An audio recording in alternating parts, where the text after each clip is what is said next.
Welcome to C. Myers Live, and thank you for joining us. I'm Rob Johnson, President and Principal here at C. Myers. And I'm Dave Loftus, Vice President at C. Myers. We're here talking with you today about budgeting, and one of the reasons why Dave is joining us is we peeled him away from all the work he's doing helping places right now in this busy season, walking through strategies, walking through forecasts, and we thought we'd share with you some of the things that we've been seeing in these discussions. Yeah, it's really interesting, Rob. They're nervous because they feel like they need to come up with one number, one final ROA, one final net worth ratio, and it's a frustrating process for them initially. So that is an observation right off the bat, but we have found that there are definitely some things places can start working on that certain places have already started implementing that can make them feel a lot better about their budget process going forward. Yeah, that'll be important because, as you know, it is so hard to have confidence right now in knowing what will happen. And it's an impossible feat. I mean, right now, we don't even know if there's going to be baseball next week. Nonetheless, what auto balances are going to be 15 months from now. Yeah, exactly. And I don't even know if my kids will be in school next week. Yeah. We're not concerned about baseball, but yeah, I'm worried that I'll be in charge of helping my 7-year-old insert text boxes and download files. And so, yeah, next week, I don't know what that looks like. So, well, the good news is at least the kids will be very tech savvy, right? So right. they're going to be ahead of all of us in teaching us how to do all these things. But it's interesting because I know a lot of times when we're talking about people are like, not only do I not know what's going to happen, so how am I supposed to forecast to it? But I don't have time right now. I'm so busy doing all these other things. Yeah. So, Well, let's talk about that.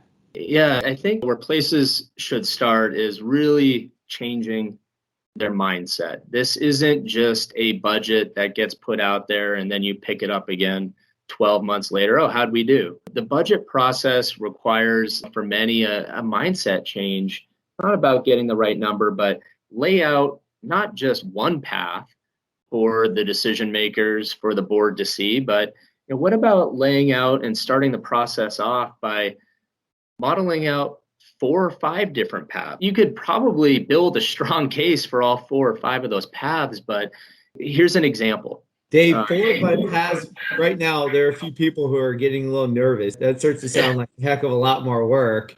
I don't have time to do one, nonetheless, 4 or 5. So honestly, if you connect and understand that the discussion that's happening is impacting all the different pieces of the organization and that it's connecting and it should be connecting with strategic planning and the ALM and process improvement, it's not just a budget discussion at that point. It's a strategy discussion, and that's invaluable. And so it's not just, oh, we're here for a full day to talk about numbers.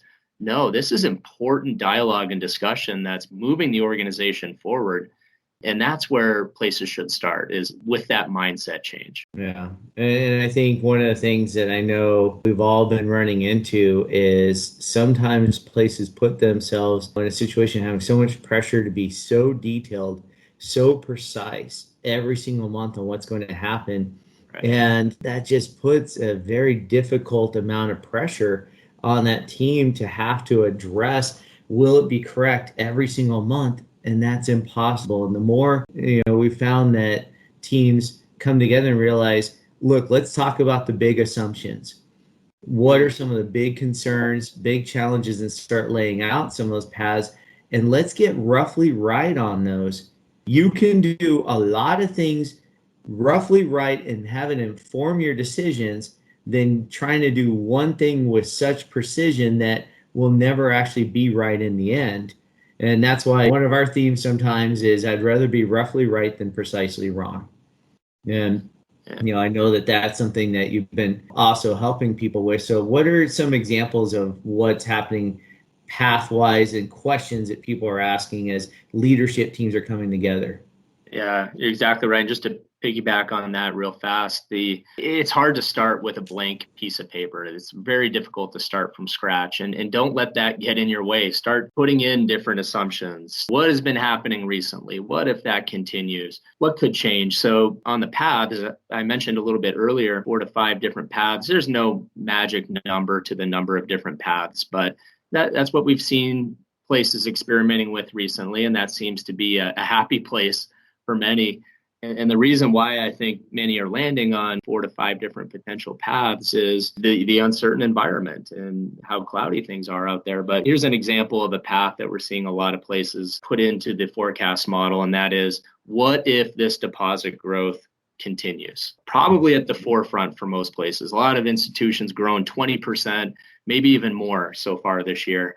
And their net worth ratios are getting squeezed. What if that continues out until the end of 2021? We need to get our arms around what our net worth ratio, what our margin, what our bottom line earnings look like if this continues, and especially in this low rate environment. So that's probably the first path places are starting with, is the continuation of that deposit growth. Another very common path, and there's some variations of this, what if we continue to see the deposit growth at these higher levels, and on top of that, loans slow down? And then from there, you can decide, is it consumer loans? Is it the mortgage demand finally slows down?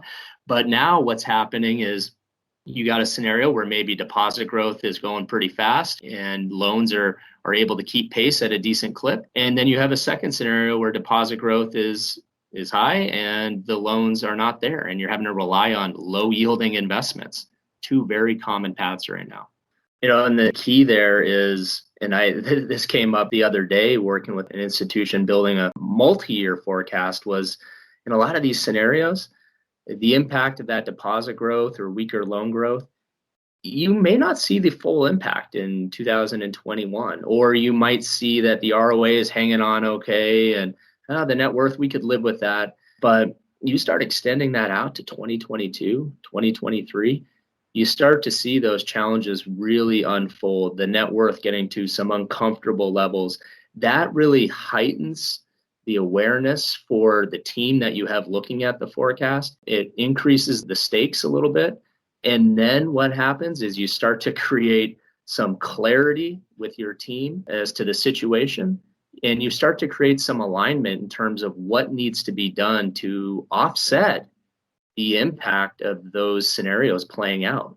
Now you're starting to talk about ideas and actions that, regardless of what the environment throws at us over the next few years, you've prioritized some action items to help you regardless of what happens. And so this is all kind of connecting, and firm believers that need multiple paths. We've touched on 2 common ones right now, but there's also a few other paths places are testing out in terms of the recovery and what the economy looks like. We're seeing some institutions look at a quicker recovery. What if unemployment decreases a little bit faster than what's expected, and credit risk does not show up to the levels that some places might expect, and fee and other income goes back up, and we're just in a better economic environment, a better situation? Let's understand that. But also at the same time, what if things are worse than expected?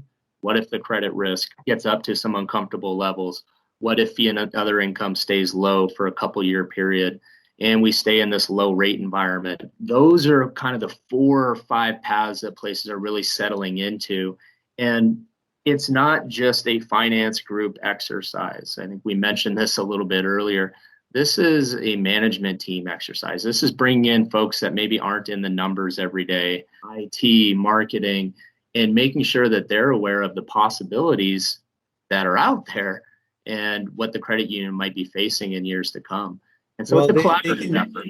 Yeah, they can play such a role in it too, because it's so helpful for marketing to know, look, yeah, maybe we were pushing deposits before, but this is why we need to emphasize lending and this type of loan. Are we emphasizing the member experience and how easy it is to do these things with us, and how we can do things in minutes because we know people are busy and they're at home? Or is it that you're going to be marketing to compete on rate? So the more that they start seeing those implications, it helps them with messaging to bring the right kinds of members within the target market in to help address and be part of the solution. Same thing with the lending and operations and IT. What do we need to fast track on some of our capabilities so we can handle some of these different situations? And that all of a sudden creates faster change.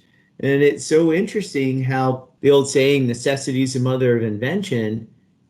What is it that you're doing in your process of your forecasting to have some of that sense of necessity and understanding of some of the trade-offs to then invent better and faster solutions?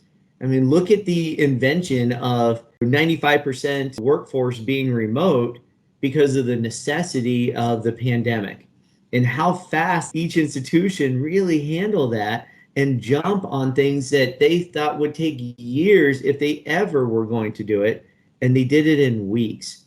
That is a powerful thing to picture, and then say, how do we keep leveraging that kind of power as a team? Because you can make so much happen quickly when you're all aligned. And you use that term alignment, and I think it's just a fantastic thing for people to visualize as they're thinking of these discussions. It is amazing what can be done when there's clarity and alignment. Here we know what needs to be done, and a lot of places fast forwarded 5 years on working remotely and into a couple week period. It's pretty fascinating. But that's what getting the team together will do. And when it comes to having a dynamic budget process, it's not just, again, finance team spending a day or two and coming up with a budget. Rather, it's a collaborative effort.